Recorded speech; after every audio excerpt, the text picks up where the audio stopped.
మొక్కలు నాటితే పిల్లలు పుడతారన్న ఒక నమ్మకం పశ్చిమ గోదావరి జిల్లా పాలకొల్లు మండలం శివదేవునేలో ఆ చుట్టుపక్కల ఉన్న ప్రజల్లో కూడా నమ్మకం ఎప్పటి నుంచో ఉంది. ప్రస్తుతం ఈ ఆలయ పూజారి శివాజీ మనకి లైవ్ లో జాయిన్ అవుతున్నారు. నమస్తే శివాజీ గారు. అయ్యా నమస్తే అండి. ముందుగా హలో మేడం నమస్తే అండి. ఈ ప్రచారం అసలు ఎప్పటి నుంచి ఉంది? ఈ నమ్మకం భక్తుల్లో ఎంతకాలంగా ఇది కొనసాగుతోంది? మేడం సుమారుగా ఇది ఒక 15 సంవత్సరాల నుంచి ముందుగా మీరు ప్రచారం అంటున్నారు. ప్రచారం కాదండి, భక్తుల్లో ఉన్నటువంటి నమ్మకం చేత భక్తులు వారంతట వారు వచ్చి మొక్కలు పాతుకుని స్వామి అనుగ్రహంతో సంతానం కలుగుతారు అనే ఉద్దేశంలో వాళ్ళు మొక్కలు పాతుకుంటున్నారు మేడం. ప్రచారం అయితే కాదండి, ఇది భక్తుల్లో కలిగినటువంటి నమ్మకం మాత్రమే. ఇది దేవతా ప్రతిష్ట మేడం, స్వయంభూమూర్తి ఆంజనేయ స్వామి ప్రతిష్ట. కొన్ని వేల సంవత్సరాలు అయింది మేడం. మరొక 15 సంవత్సరాల క్రితం నుంచి మాత్రమే ఈ నమ్మకం భక్తుల్లో కలగడానికి కారణం అయ్యుండొచ్చు. 15 సంవత్సరాల నుంచే కదండి హిందూ ధర్మం దీని యందు జనాలు ఎక్కువగా రావడం అనేది అంతా కూడా జరుగుతున్నది ఈ 15 సంవత్సరాల నుంచే కనుక అయ్యుండొచ్చు. పూర్వకాలం అంటే నేను 15 సంవత్సరాల నుంచి నేను ఇందులో అర్చకత్వం చేస్తున్నాను. పూర్వం నుంచి కూడా ఉండేటువంటి వారండి. ఈ మధ్య 15 సంవత్సరాల్లో బాగా ఎక్కువగా ఈ యొక్క నమ్మకం భక్తుల్లో పెరిగి అందరూ కూడా వచ్చి స్వామివారి సన్నిధిలో అభిషేకం చేసుకుని మొక్క నాటుకుంటారండి.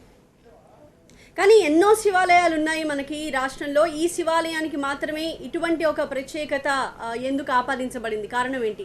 ఆలయ చరిత్ర ఏం చెప్తాను? ఒక్కొక్క ఆలయంలో ఒక్కొక్క రకమైనటువంటి విశేషం ఉంటుంది కదండి.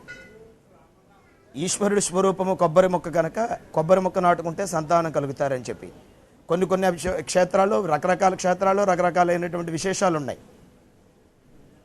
ఈ క్షేత్రంలో ఇది విశేషం అండి.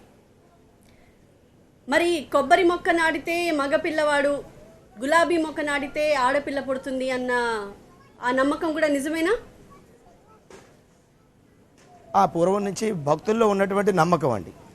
ఎంతోమందికి కొబ్బరి మొక్క నాటుకున్న తర్వాత పుత్ర సంతానం కలిగి మరలా సంవత్సరం ఆ పిల్లాన్ని తీసుకుని వచ్చి స్వామివారిని దర్శనం చేసుకుని వెళ్తూ ఉంటారు.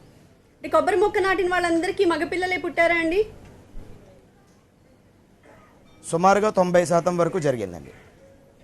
90% జరిగింది, మిగిలిన 10% జరగలేదు.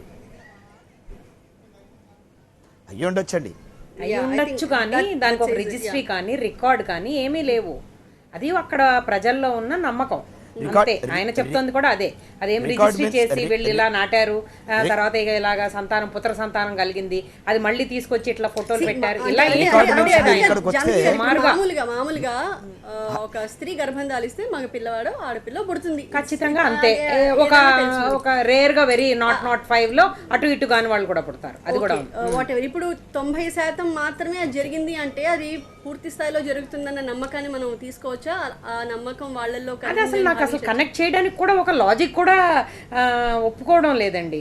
కేవలం ఒక అదే ప్రదేశంలో ఒక కొబ్బరి చెట్టు పుత్ర సంతానం ఎలా కలుగుతుంది?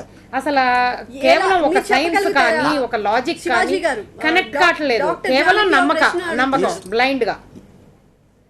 ఏ రకంగా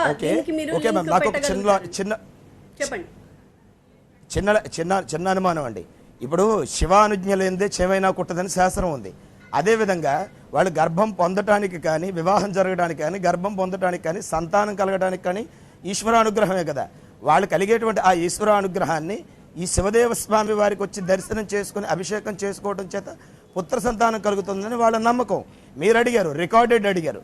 ఈరోజు శివరాత్రి, గత శివరాత్రికి వచ్చి మొక్కలు నాటుకున్న వాళ్ళందరినీ కూడా ఇక్కడ మీకు కావాలంటే మేము లైవ్లో చూపిస్తామండి, ఇబ్బంది లేదు.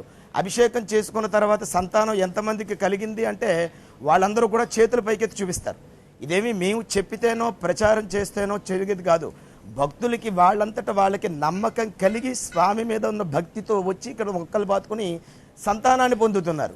అంతే తప్ప మేము ఎవరిని మీరు రండి మొక్క పాతుకోవడం వల్ల మంచి జరుగుతుంది అని మేమేమీ ప్రచారం చేయట్లేదే. రికార్డెడ్ అని అడుగుతున్నారు. రికార్డెడ్గా మేము చూపిస్తాం, లైవ్లో మీకే చూపిస్తాం, అభ్యంతరం లేదే. అది హిందూ ధర్మం అనేది భక్తి కదండి, భక్తిని బట్టి ఉన్నదే.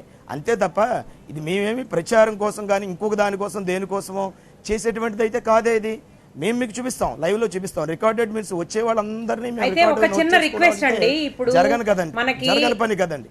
చెప్పండి ఒక్క నిమిషం అండి.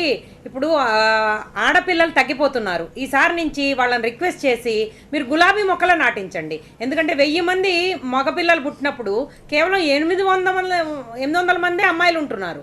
సో తగ్గిపోతుంది ఫీమేల్ ఫీటిసైడ్ కానీ ఏదైనా కానీ. దాన్ని పెంచాలంటే మనం ఈ కొబ్బరికాయ మొక్కల కన్నా ఈ గులాబీ మొక్కల్ని ఎక్కువగా నాటించడం అనేది మీరు కూడా కొంచెం దీన్ని ముందుకు తీసుకుపోతే ఇద్దరు కూడా జెండర్ కూడా ఈక్వల్ అవుతుందని నేను ఒక గైనకాలజిస్ట్ గా భావిస్తున్నానండి. ఏదైనా ధర్మం అనేది అవతల వాడి నమ్మకం మీద ఆధారపడి ఉంటుందండి. అదేనండి, నమ్మకంతోనే వచ్చే వాళ్ళతో ఇది కూడా పెంచండి. గులాబీ వనాలు మనం తయారు చేద్దాం. మాలాంటి ఎందరో ఆడపిల్లలు పుట్టాలనుకుంటున్నారు, వాళ్ళని కూడా మనం ప్రోత్సహిద్దాం. లేకపోతే మరింత తక్కువగా ఈ అమ్మాయిలు అనే వాళ్ళు తగ్గిపోతే చాలా ప్రమాదం ఫ్యూచర్ లో. తల్లి చాలా సంతోషం, నేను కూడా అదే కోరుకుంటున్నాను. కానీ ఏంటంటే అది వాళ్ళ ఇష్టాన్ని బట్టి ఆధారపడి ఉంటుందండి, మా దాన్ని బట్టి ఆజ్ఞిస్తాడండి. మగబిడ్డ పుట్టడానికైనా ఆడబిడ్డ పుట్టడానికైనా దేనికైనా మనం అందరం బ్రతకడానికైనా శివుడాజ్ఞ లేనిదే ఏమీ కాదని మీ నమ్మకం, అలాగే ఎంతో మంది భక్తుల నమ్మకం. దాన్ని మేము ఏమీ కూడా తప్పుగా భావించట్లేదు, చాలా బాగుంది. కానీ దీనిలో వస్తున్న ఈ వర్గ నిష్పత్తిలో అంటే ఆడపిల్లలది మగపిల్లలది సమతుల్యం చేయమని నేను ఒక గైనకాలజిస్ట్ గా తమరిని రిక్వెస్ట్ చేస్తున్నా. అదే దేవాలయంలో తప్పనిసరిగా మీరు కూడా మీ తరపున నా తరపున స్వామికి రిక్వెస్ట్ చేస్తాను.